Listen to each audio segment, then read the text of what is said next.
Viongozi wa kisiasa kutoka ukanda wa Pwani wamewahimiza vijana kutoka eneo hilo kujitokeza kwa wingi na kujiandikisha kama wapiga kura wakati wa zoezi la kujiandikisha linaloendelea.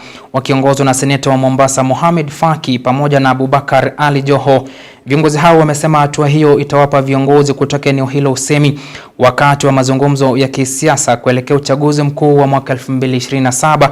Mwanahabari wetu Caro Christopher anaarifu. Kama una akili ya kupanga barabara ya kwenda kwako, utakujaje kupanga uwe na akili ya kupanga barabara za kwenda kwa Wakenya hii ingine? Kadri muda unavyozidi kuyoyoma kuelekea uchaguzi mkuu wa mwaka 2027, viongozi wa kisiasa kutoka ukanda wa Pwani wanaendelea kujipanga ili kuhakikisha wana usemi katika uchaguzi huo.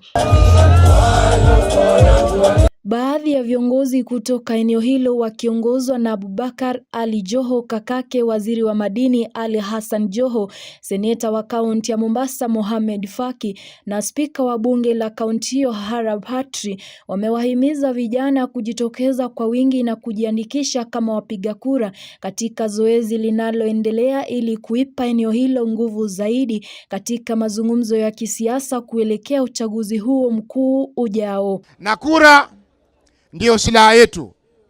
Hakuna kitu kingine ambacho tutasongeza mbele isipokuwa kura yetu. Kwa hivyo tujiandikishe vitambulisho, wale ambao hawana vitambulisho tujiandikishe kura ili kujitayarisha kwa 2027. Hatutaki kubahatisha 2027.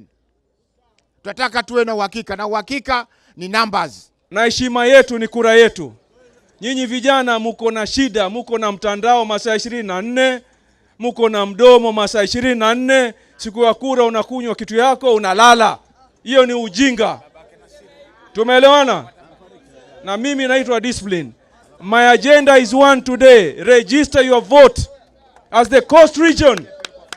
Kwa mujibu wa Tume Huru ya Uchaguzi na Mipaka nchini IEBC, katika uchaguzi mkuu wa mwaka 2022, kaunti ya Mombasa iliongoza eneo la Pwani kwa kuwa na wapiga kura 6.4 waliojiandikisha, ikifuatwa na Kilifi ambao walikuwa 5.8, Kwale wakiwa na 3.2, huku Taita Taveta, Tana River na Lamu zikiwa na chini ya 200,000. Wamewaonya vijana dhidi ya kutumiwa na baadhi ya wanasiasa wanaojitakia makuu kuzua vurugu wakati wa mikutano ya kisiasa, wakihimiza umoja na mshikamano miongoni mwa wanasiasa kutoka eneo hilo.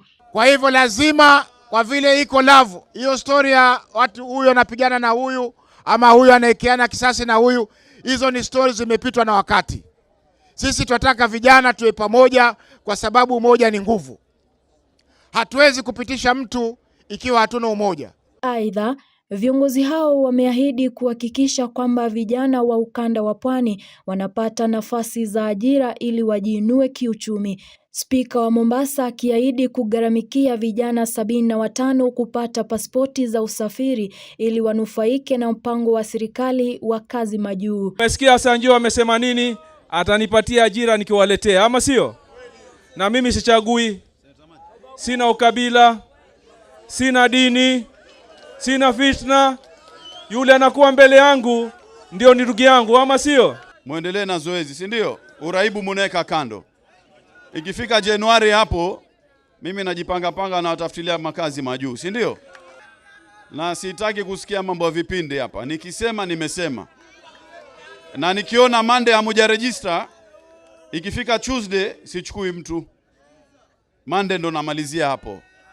Hiyo mambo ya kuzuba ati sijui wangoja maembe anguke, my friend, tutakosana hapo.